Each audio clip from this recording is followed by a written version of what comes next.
नमस्कार,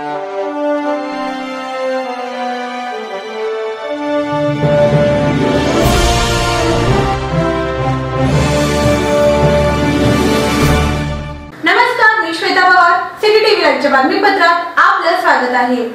बांगलादेशात पंतप्रधान शेख हसीना यांची सत्ता उलथून टाकण्यात आली।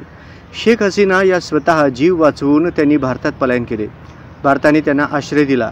भारत नेहमीच सर्व धर्मांना सामावून घेऊन वसुदैव कुटुंबकम या उक्तीप्रमाणे हजारो वर्षांपासून त्याची अंमलबजावणी करीत आहे।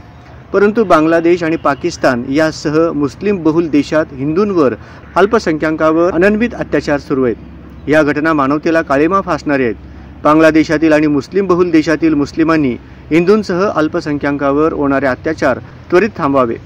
या सर्व घटनांमुळे हिंदूंनी आता जागे होण्याची गरज असून हिंदूंना स्वतःचे अस्तित्व टिकवण्यासाठी हिंदू ऐक्यासाठी पुढे आले पाहिजे, असे आवाहन भाजपच्या ज्येष्ठ नेत्या रोहिणी तडवळकर यांनी केले आहे। बांगलादेशामध्ये हिंदू म्हणून सध्या जे अत्याचार चालू आहेत त्याचा मी पहिल्यांदा सर्वात प्रथम निषेध करते।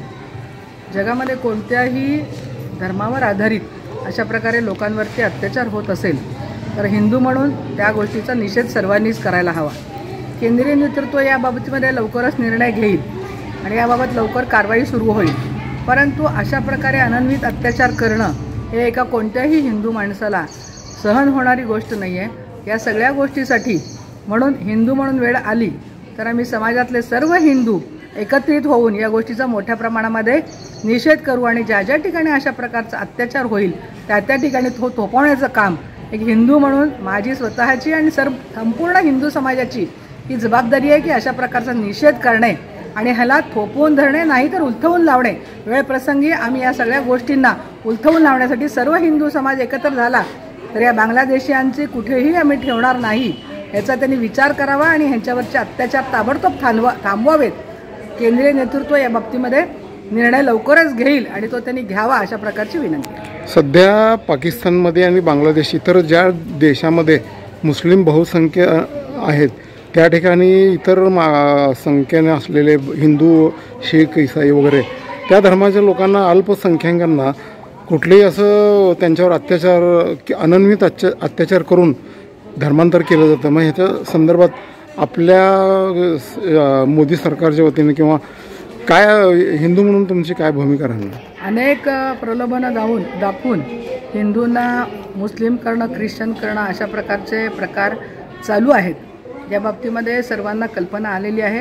त्यामुळे घर वापसीचा जो प्रकार आपण सुरू केलेला आहे की पुन्हा त्यांना स्वतःच्या हिंदू धर्मामध्ये प्रवेश देणं, हे प्रकार तर आम्ही करतच आहोत। या संदर्भामध्ये कारवाई चालू आहे आणि बळजबरीनं जर अशा प्रकार करत असतील तर त्या ठिकाणी संपूर्ण हिंदू समाज, आमचे युवक सगळे त्यांच्या पाठीशी राहून त्या असे प्रकार त्यांनी थांबवतील आणि वेळप्रसंगी सरकारकडून मदत घेऊन बळाचा वापर करून अशा प्रकारच्या मुस्लिमांना आणि ख्रिश्चन लोकांना ठेचण्याचं काम या डिपार्टमेंटकडनं होईल असा मला विश्वास वाटतो। आणि भविष्यामध्ये या लोकांनी लक्षात ठेवावे की जबरदस्तीने जर धर्मांतर करण्याचा प्रयत्न केला तर हिंदू आता एकवटायला सुरुवात झालेली आहे आणि तुम्हाला ह्याचं प्रायश्चित्त मिळण्याशिवाय आणि याची सजा दिल्याशिवाय राहणार नाही असा मला विश्वास वाटतो।